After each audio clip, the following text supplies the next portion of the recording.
గుంటూరు జిల్లాలో వర్షాలు వరదలపై మరింత సమాచారాన్ని మా ప్రతినిధి సాంబశివరావు అందిస్తారు. ఉమ్మడి గుంటూరు జిల్లాలో వర్షాలైతే తగ్గుముఖం పట్టాయి. దీంతో అధికార యంత్రాంగం ఊపిరి పీల్చుకుంది. మంగళవారం రాత్రి నుంచి కురిసిన అకాల వర్షం కూడా గుంటూరు జిల్లాను అతలాకుతలం చేసింది. లోతట్టు ప్రాంతాలు మొత్తం కూడా జలమయం కావటం, అదేవిధంగా వాగులు వంకలు కూడా పొంగి పొర్లి చాలా గ్రామాలకు రాకపోకలు నిలిచిపోయిన పరిస్థితి అయితే ఉంది. మరోవైపు ప్రధాన రహదారులైన కాజా టోల్గేట్ లాంటి జాతీయ రహదారిపై కూడా నీళ్లు చేరిన నేపథ్యంలో కూడా వాహనదారులు కొంతమేర ఇబ్బంది పడిన పరిస్థితి అయితే ఉంది. అయితే మంగళవారం రాత్రి నుంచి బుధవారం ఉదయం వరకు ఎడతెరిపి లేని విధంగా కురిసిన వర్షాలతో మొత్తం భారీ స్థాయిలో వర్షపాతం అయితే నమోదైన పరిస్థితి అయితే ఉంది. దీంతో ఉమ్మడి గుంటూరు జిల్లా వ్యాప్తంగా నిన్న 4 చనిపోయిన పరిస్థితి అయితే ఉంది.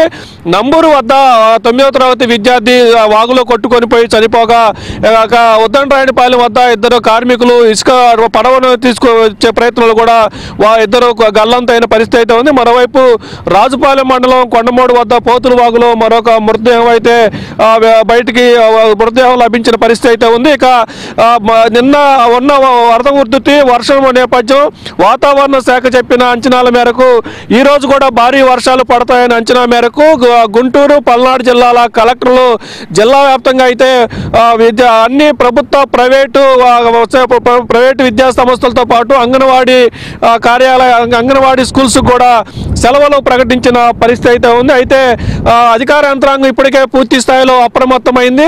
నాగార్జున సాగర్ నుంచి పులిచింతల ప్రాజెక్టుకు భారీగా వరద వస్తున్న నేపథ్యం, పులిచింతల ప్రాజెక్టు నుంచి ప్రకాశం బ్యారేజీ కూడా వస్తున్న నేపథ్యం. అయితే ప్రస్తుతం మనం గుంటూరు జిల్లాలోని పొన్నూరు నియోజకవర్గంలో ఉన్న చేబ్రోలు మండలంలోని పొలాల్లో చూస్తున్నాము. నిన్నటి నుంచి ఇదే పరిస్థితి అయితే కొనసాగుతుంది. అయితే వర్షం నిన్న ఉదయం నుంచి కూడా వర్షం లేకపోవడం తగ్గుముఖం పట్టింది.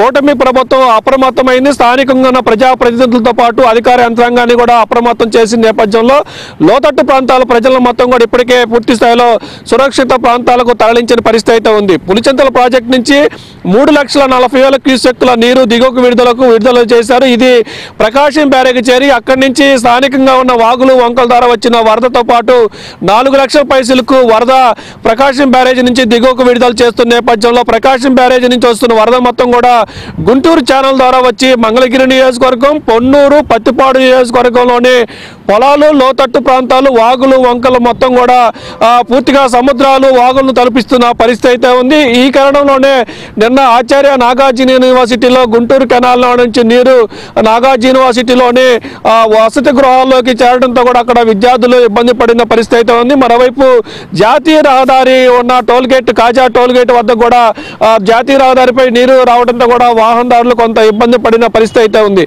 ఇప్పుడు పులిచింతల ప్రకాశం బ్యారేజ్ నుంచి వస్తున్న వరద కృష్ణానది లోతట్టు ప్రాంతాల సమీప గ్రామాలైన లంక గ్రామాలపై కూడా చేరుతున్న నేపథ్యంలో అక్కడ మరీ ముఖ్యంగా వేమూరు నియోజకవర్గంలోని లంక గ్రామాలకి వరద చేరుతున్న నేపథ్యంలో అక్కడ ఉన్న మాజీ మంత్రి, ప్రస్తుత ఎమ్మెల్యే నక్క ఆనందబాబు అక్కడ ఉన్న అధికార యంత్రాంగాన్ని అప్రమత్తం చేశారు.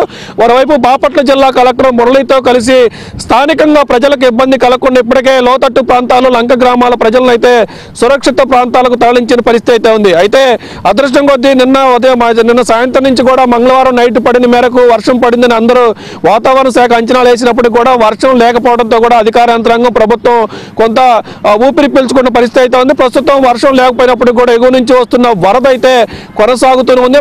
పులిచింతల ప్రకాశం బ్యారేజ్ నుంచి వస్తున్న వరద ఇంకా కొనసాగుతున్న నేపథ్యంలో ఉమ్మడి గుంటూరు జిల్లాలోని పొన్నూరు, మంగళగిరి, ప్రతిపాడు, వేమూరు, తెనాలి, రేపల్లె, బాపట్ల నియోజకవర్గాల్లోని లోతట్టు ప్రాంతాలు, పంట పొలాలు అయితే ఇంకా నీటిలోనే కొనసాగుతున్న పరిస్థితి అయితే ఉంది. ఇక ఎగువ నుంచి వస్తున్న వరద తగ్గితే గానీ ఈ పొలాల్లో ఉన్న నీరు తగ్గుముఖం పట్టే అవకాశం అయితే ఉంది. ఇది మొత్తానికి ఉమ్మడి గుంటూరు జిల్లాలో వరద పరిస్థితికి సంబంధించి.